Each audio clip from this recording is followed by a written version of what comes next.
Hi everyone. Sa pag-solve ng linear programming problem, may tinatawag tayong simplex method.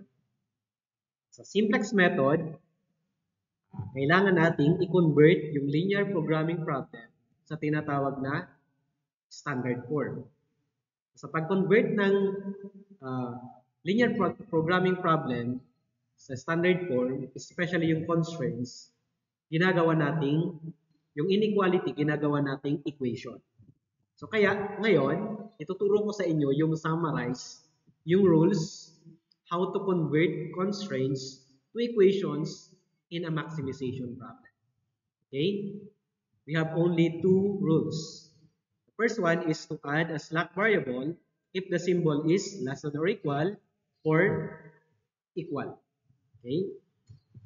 And then, if the constraint has a greater than or equal symbol, convert first the greater than or equal symbol to a less than or equal symbol by multiplying the inequality, that is the constraint, by -1.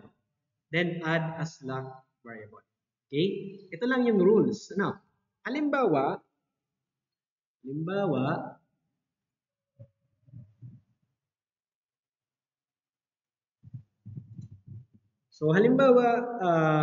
ito yung constraint. Halimbawa, 2x plus 3y less than or equal to 5.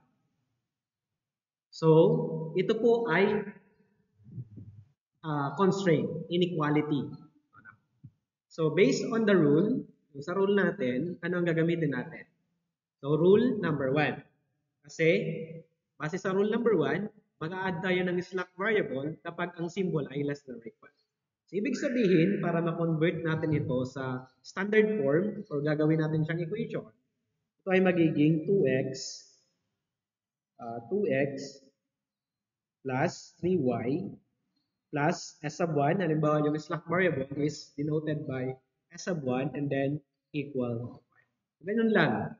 Mag-add tayo ng slack variable and then magiging siyang equation equal to 5. And then, halimbawa naman, 5x plus 7y equals 0. This is also under rule number 1. So kapag ang symbol ng constraint mo ay equals, so mag-add tayo ng slack variable. Kaya dito, magiging siyang 5x plus 7y plus s sub 2 halimbawa equals 0. So yung s sub 2 ay slack variable. So very easy. How about ganito? Let's say x plus 3y greater than or equal to 10. Okay. So take note maximization. Para lang ito sa maximization problem. Kunwari, ganito yung inequality mo, yung constraint mo. Paano mo siya i-convert sa standard form?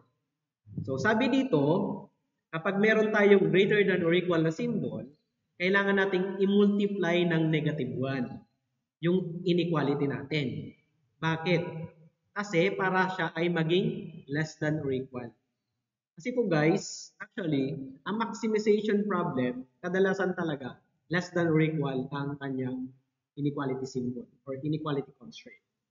So kaya dito, kapag naka-encounter kayo ng greater than or equal na symbol, kailangan mo muna itong i-multiply ng -1.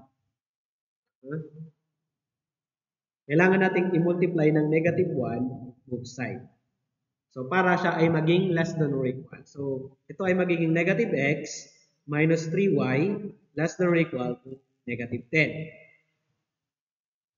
So ngayon, since naging -10 na siya, naging less than or equal, pwede mo nang magamit yung rule number 1. So mag-a-add tayo ng slack variable and then gagawin mo na siyang equation. So kaya dito, ito ay magiging -x minus 3y plus slack variable, let's say s sub 3 equals -10. Very easy, anak. So halimbawa, kaya naman, try nyo itong sagutan. For item number 1, x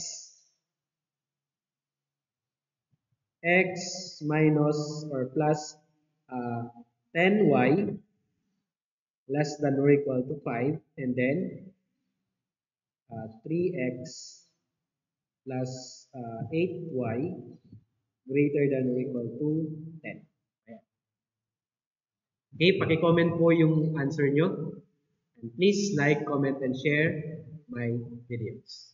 And kung hindi ka pa nakapag-subscribe sa aking YouTube channel, kindly subscribe na. Thank you.